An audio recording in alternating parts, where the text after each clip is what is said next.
Well, this isn't the cover I was expecting in the aftermath of the Savage Hulk return.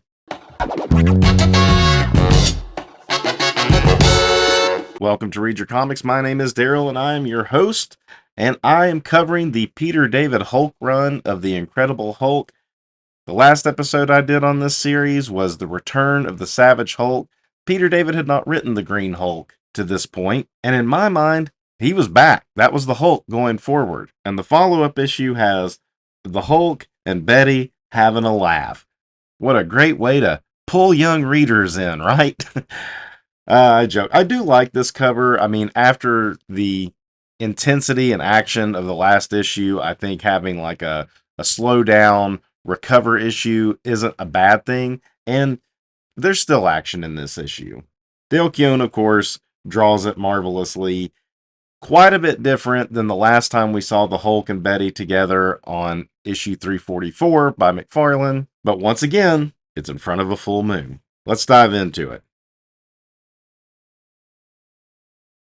Now, this is a great opening following up that previous issue of the Gray Hulk trying to slam the door shut, and the dialogue is great. The Gray Hulk resents the mental capacity of the Green Hulk, calls him a goofball, tells him to shut up. And look at these giant hands Keown has drawn here. Sometimes things get a little wonky in proportion for Keown. I mean, I think it adds to the weight of the Hulk that he draws, these big figures, like later on Pitt, of course. It's like he's good at anatomy, but he also will exaggerate it at times, but it helps fill the panel in this case. Like the Hulk's hands here are quite larger than his head in this instance. But even the similarities of their faces, they both have a little bit of the pronounced brow, but the Gray Hulk definitely more, and of course the Gray Hulk's hair pushes towards the top of his skull, whereas the Green Hulk has a shaggy look. Sam De La Rosa is doing the inking on this one. I can't remember who was doing the inking on the previous issue. And this big dialogue box is just explaining how much the Gray Hulk just resents the Green Hulk. Says he has the brain capacity and the color of an avocado, and he's made the world start to forget that, and then he has to show up and ruin it all. And the Green Hulk's like, Hulk hates you. Look behind you, Lou Ferrigno. What? Who? And it lets him lit up enough to slam this mental door shut. And the mental door, of course, has been something ongoing for the last, like, 3 or 4 issues. Then the Hulk contemplating what could possibly have let Banner let the Green Hulk back out. And then he realizes it's Betty. It's got to be Betty. And this is where we left Bruce and Betty in the last issue, standing on the train tracks after the Green Hulk had reemerged. The police come wanting to see him, and they start taking off. Notice Bruce's physique here, too. It was kind of a story element for a few issues. They were talking about how fit Banner looked all of a sudden. It seemed like maybe Keown was just drawing him that way, and Peter David was commenting on it. But then it seemed like maybe that was hinting towards the Green Hulk kind of emerging out of him. But he's still looking pretty fit, so I don't know if maybe it is just something Keown wanted to draw Banner with a more fit body. So they're going to run up on a guy with a motorcycle, and Banner's just going to toss him off. Banner being very assertive here, more assertive than he's probably ever been. And Betty saying, "You've never ridden a motorcycle. Rick showed me how." Speaking of Rick, what's he been up to lately? We haven't seen Rick since, I think since Betty had the miscarriage, and that was a non-Peter David written issue. So we see him on the run here. Some dogs are chasing him. He's hopping a fence, and that's it. That's our meanwhile with Rick Jones. So we're getting the gang back together here. We just got Betty in. We're hinting towards Rick Jones coming back. Peter David really starting to pull the whole cast of characters of the Hulk back together. Back at the scene of the crime, we see the aftermath of the previous issue where the Green Hulk ripped out of Banner's skin, like completely just ripped out of it. And this is what's left behind. Now, if you went back and compared the previous issue with this one, the way he ripped out of the skin, he wouldn't have left this face behind. We saw like just a tuft of hair falling down by the Hulk as he, raged out. I guess they decided, no, we need to be able to make this out that it's like a more than just scraps of skin, but like a whole husk. And then there's a joke here about the federal government stepping in and being inept and saying like nothing gets by us as Banner rides a bike like right behind him, and the local police saying like, "Hey, that's the guy with the skin going right past us." So they retreat back to the monastery where Betty was. Betty had been in, or a convent, I guess I should say, where Betty had been, and she had left to try to go find Bruce because she had seen reports in the news that he was alive. She was getting on a train. Bruce thought he missed her. That's when he raged out as the Green Hulk, and they retreat back there. And the head nun, the mother superior, is going to protect them and grant them sanctuary. When the military rolls up, and they've got their headlights on, and all of a sudden we're seeing the American military surround a church, and it's feeling a little too close to home in 2025. So the Mother Superior goes out to confront the military. The guy she ends up confronting is also a born and raised Catholic, so he's gonna, kind of step aside for her and like realize that he needs to bring down the temperature. But Doc Samson shows up, and he's basically like, "I'm Jewish. I'm not worried about this nun." And this power pose here of him walking up, it's like a calm leadership, just strolling up, and he's in this full John Byrne costume that came straight out of the '80s and still kind of worked for the '90s, I guess. Personally, I liked his T-shirt with the lightning bolt on it, with his hair not in the ponytail, but this is what he looked like at this time period. And he's been kind of on the Hulk's trail since, was it the Countdown storyline? I think that he first showed back up at the nuclear plant that Banner was working at. And, so here he is. He's finally caught up to the Hulk. Love these old game ads. Look, $100 for a Nintendo back in the day.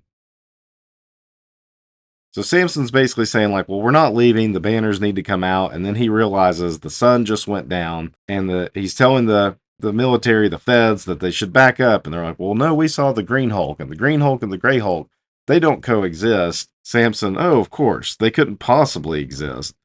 And you see the Hulk's hand coming up out of a manhole. Wait a minute, Banner's multiple personality. Why can't they exist? And sure enough, here comes the Hulk up out of the ground holding a tank. And man, what a shot right here. What a shot. This is an ultimate Hulk pose right here. Just lifting up a tank. He's massive. And this is where I'm saying, like, the anatomy of the muscles is pretty good. They're just extremely exaggerated. And he's going to chuck the tank right at Samson.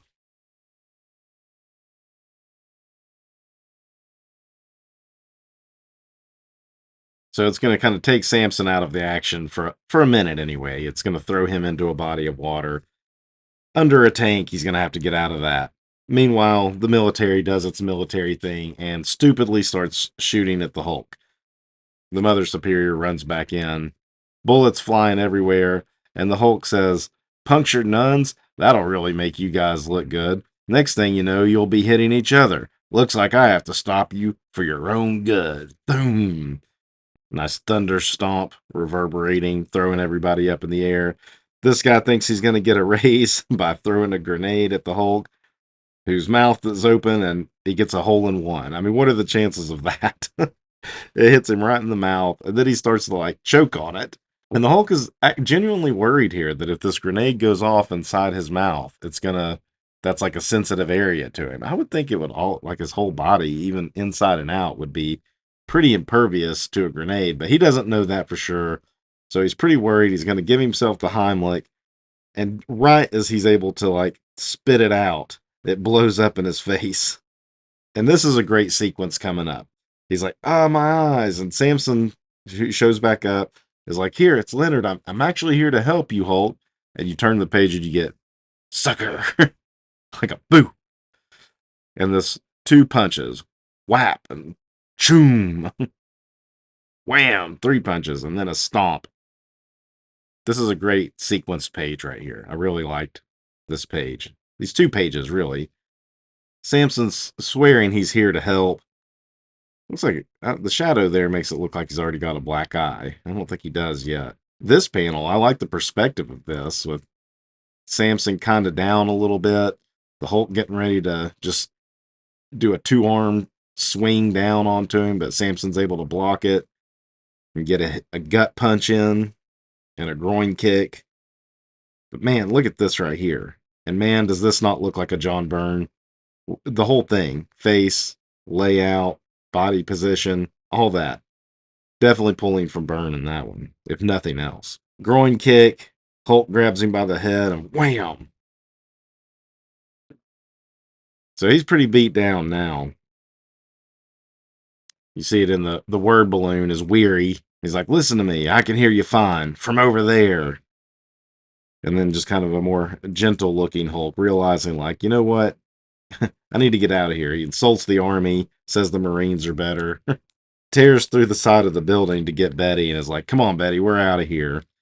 And then the poor nun, her office has been destroyed. She's apologetic. She's like, your desk is still standing. And then it collapses. This is a test, wasn't it? And see, now he looks beat up. He's got a nice big bruise on the side of his face. He definitely got pummeled there.